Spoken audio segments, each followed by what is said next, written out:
जी हाँ, आज हम बात कर रहे हैं एस मूवी की।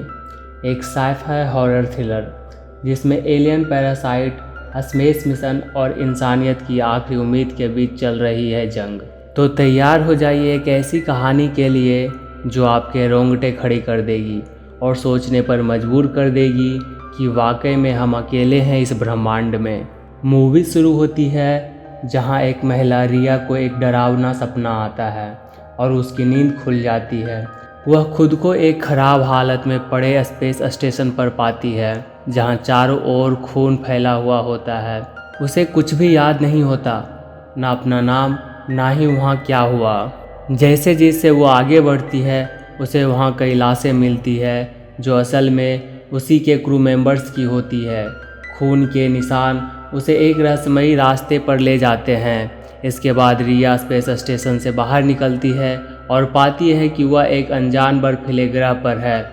वहाँ उसे अपने ही कुछ और साथियों की लाशें मिलती है। रिया उस अनजान बर्फीले प्लैनेट को एक्सप्लोर करते वक्त एक डार्क फिगर देखती है जो हूबहू उसी की तरह दिखता है और वही हरकतें दोहराता है, लेकिन वह फिगर अचानक गायब हो जाता है और रिया एक खाई में गिरते गिरते बचती है। उसे आसमान में एक रहस्यमयी रोशनी दिखती है जो भ्रम यानी कि इल्यूजन पैदा कर रही थी। सांस लेने में दिक्कत के बाद वह जैसे तैसे स्पेस स्टेशन लौटती है और खुद को बंद कर लेती है। वहाँ उसे पुराने अपने क्रू मेंबर्स के विजन आते हैं, केविन, क्लर्क और डेविस, जो पहले खुशहाल मिशन के दौरान साथ थे। उस समय उनका स्पेस स्टेशन प्लैनेट K0I42 पर लैंड हुआ था।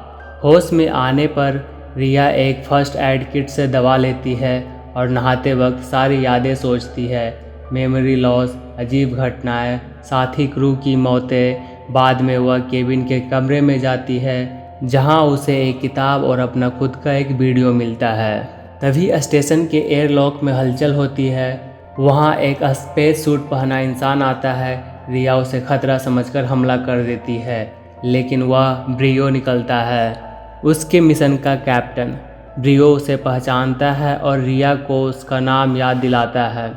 वह बताता है कि उसी ने उसे SOS भेजा था क्योंकि क्लार्क पागल हो चुकी थी। लेकिन रिया को कुछ भी याद नहीं होता, ना क्लार्क की हालत, ना ब्रियो को।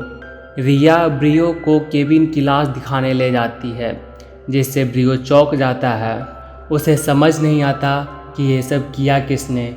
क्लार्क भी अब लापता होती है और ब्रियो को शक है कि उसी ने बाकी क्रू मेंबर्स को मारा होगा क्योंकि SOS मैसेज रिया ने क्लर्क की जगह से ही भेजा था। ब्रियो रिया को मेडबॉट से प्राथमिक उपचार देता है और बताता है कि वे एक मिशन पर हैं जिसमें उनका मकसद एक ऐसा प्लैनेट ढूंढना था जहां इंसान बच सके, क्योंकि पृथ्वी अब ओवर पोल्यूटेड और रिसोर्सलेस हो चुकी है। यह उनका 7वां मिशन था और अंतिम उम्मीद भी। रिया ब्रियो से अपनी पहचान और अतीत जानना चाहती है, लेकिन ब्रियो कहता है कि धीरे धीरे सब याद आ जाएगा। रिया जब आराम कर रही होती है तो उसे एक डरावनी अनडेड फिगर दिखाई देती है, लेकिन वह तुरंत गायब हो जाती है, यानी वह हेलुसिनेशन कर रही होती है। बाद में रिया बाकी मरे हुए क्रू मेंबर्स की लाशों को बाहर भेजती है और ब्रियो बताता है कि क्लर्क शायद बाहर कहीं जिंदा है, लेकिन जब उसकी ऑक्सीजन खत्म होगा तो वापस आ जाएगी। इस बीच रिया को बार बार वही अनडेड फिगर के विजन आते हैं जिससे उसे शक होता है कि शायद वे उसके मरे हुए क्रू मेंबर्स की झलक है। रिया स्पेस स्टेशन में एक कैंची पाती है और उसे फिर से डरावने विजन आने लगते हैं, जैसे कोई उसी कैंची से क्रू मेंबर्स को मार रहा हो। तभी ग्रह पर तूफान आता है और स्टेशन की ऑक्सीजन लीकेज हो जाती है। रिया उसे फिक्स करती है, लेकिन ऑक्सीजन का 30% खत्म हो चुका होता है। इसी दौरान रिया को याद आता है कि क्लर्क किसी अजीब चीज़ से संक्रमित हो गई थी जिससे वो पागल हो गई। ब्रियो मिशन को जारी रखने की जिद करता है, जबकि रिया क्लर्क को नहीं छोड़ना चाहती। बहस के बाद रिया को ब्रियो की बात माननी पड़ती है। बाद में रिया को एक अजीब सपना आता है जिसमें वह खुद को एक दूसरे प्लैनेट पर पाती है। वहाँ केबिन मिलता है और एक रहस्यमयी गड्ढा दिखता है। होश में आकर रिया एक ड्रोन की फुटेज चेक करती है जिससे पता चलता है कि ब्रियो ने क्रू को एक मैकेनिकल लेकिन जीवित प्लैनेट की ओर भेजा था। जैसे ही डेविस उस रहस्यमयी होल में झांकता है, उसमें से एक खतरनाक एनर्जी निकलती है जिससे उसका सर फट जाता है। यह मंजर देखकर सभी घबरा जाते हैं। तभी ब्रियो आता है और रिया समझ जाती है कि ब्रियो को पहले से यह सब कुछ पता था, लेकिन उसने यह बात जानबूझकर छुपाई ताकि सभी मिशन पर फोकस करें। रिया जब ब्रियो से सवाल करती है तो पहले वह झूठ बोलता है, लेकिन बाद में मान लेता है कि उसने यह सब छुपाया था। उसने रिया को जो मेड पैचेस दिए थे वे उसकी पुरानी यादों को दबा रहे थे ताकि वह सच्चाई भूलकर काम करती रहे। अब रिया को शक होता है कि शायद वही अपने क्रू मेंबर्स की मौत की जिम्मेदार है, लेकिन उसे सब कुछ याद नहीं। वह क्लार्क को ढूंढना चाहती है क्योंकि उसकी बॉडी अभी तक नहीं मिली थी, मगर ब्रियो सिर्फ मिशन पूरा करना चाहता है। रिया मजबूरी में उसकी बात मानती है और ब्रियो उसे फिर से एक पैच लगाकर कमरे में छोड़ देता है। जैसे ही ब्रियो चला जाता है, रिया अपना पैच निकाल देती है और उसकी दबी हुई यादें वापस आने लगती है। वह देखती है कि उसने आदि को कैंची से मारा था क्योंकि वह ज़ॉम्बी जैसे हालत में था, संभवतः उस रहस्यमय एनर्जी का संक्रमण की वजह से, जिससे यह साफ हो जाता है कि सिर्फ क्लर्क ही नहीं और भी लोग इन्फेक्टेड हो चुके थे। रिया जब ब्रियो को बताने जाती है तब उसे क्लर्क मिलती है जो अब भी इन्फेक्टेड लगती है। रिया डरकर भागती है और तभी उसे ब्रियो की लाश मिलती है। यह देखकर वह हैरान रह जाती है। तो फिर अब तक जो ब्रियो उसके साथ था वह कौन था?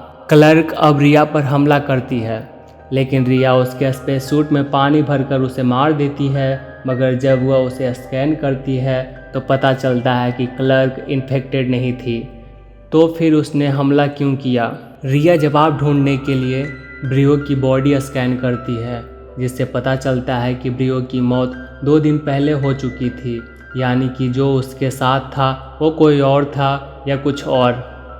स्पेस स्टेशन पर हलचल डिटेक्ट होती है और रिया जब फ्लेम थ्रोअर लेकर वहां पहुंचती है तो उसे ब्रियो सही सलामत मिलता है, जबकि उसने कुछ देर पहले ही उसकी लाश देखी और स्कैन की थी।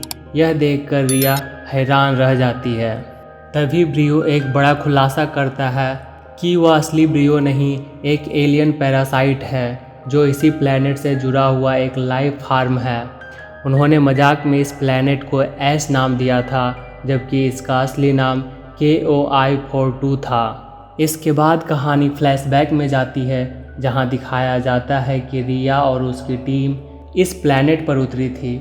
वहां एक एनर्जी फोर्स के रूप में स्टोन मिसाइल जैसे कुछ आता है, जिससे डेविस की मौत हो जाती है, संभवतः प्लैनेट की सेल्फ डिफेंस सिस्टम की वजह से। इसके बावजूद टीम अपना मिशन जारी रखता है। तभी उन्हें मिलता है एक मेटेलिक पैरासाइट जो कि सेल्यूलर लेवल पर ट्रांसफॉर्म होकर किसी इंसान के दिमाग को कंट्रोल कर सकता है।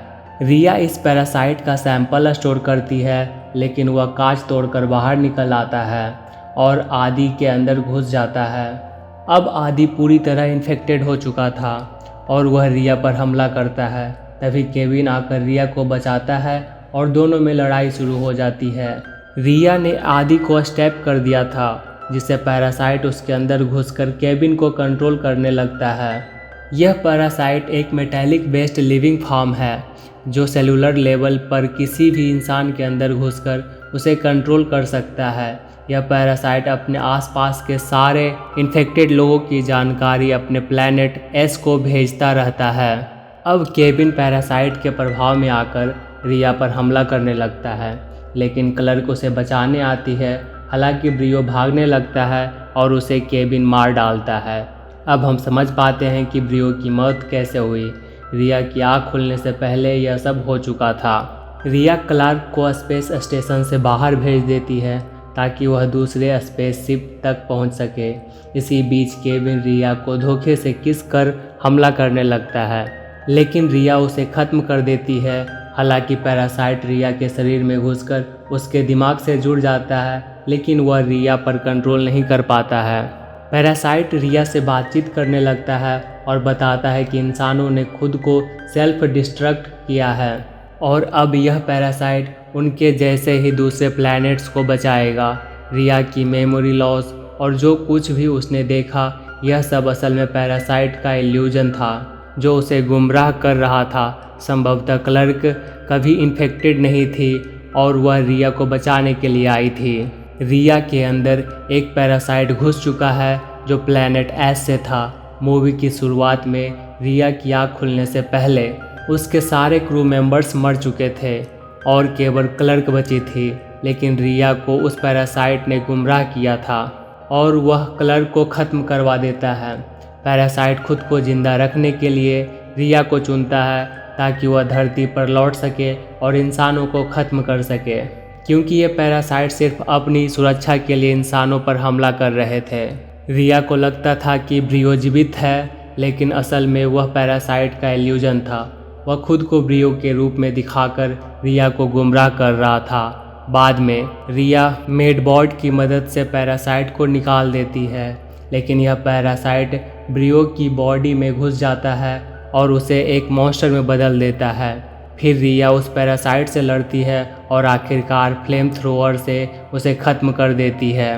रिया फिर स्पेसशिप के जरिए ऑर्बिटल स्पेस स्टेशन को धरती पर भेजने की तैयारी करती है, लेकिन पैरासाइट पूरे स्टेशन में फैल चुका होता है। इसकी हाई माइंस और मेटालिक सिस्टम के कारण यह पूरे स्टेशन को टेक्टिकल्स वाले रूप में बदल देता है और यह संभव है कि कोई छोटा हिस्सा रिया के साथ धरती पर आ जाए। मूवी का अंत इस खतरे के साथ होता है कि पैरासाइट धरती पर आकर इंसानों को ख़त्म कर सकता है। यह पूरी मूवी सेल्फ डिफेंस और साइबर एलियंस के इर्द गिर्द घूमती है। आपको यह मूवी कैसा लगा हमें कमेंट कर ज़रूर बताएं।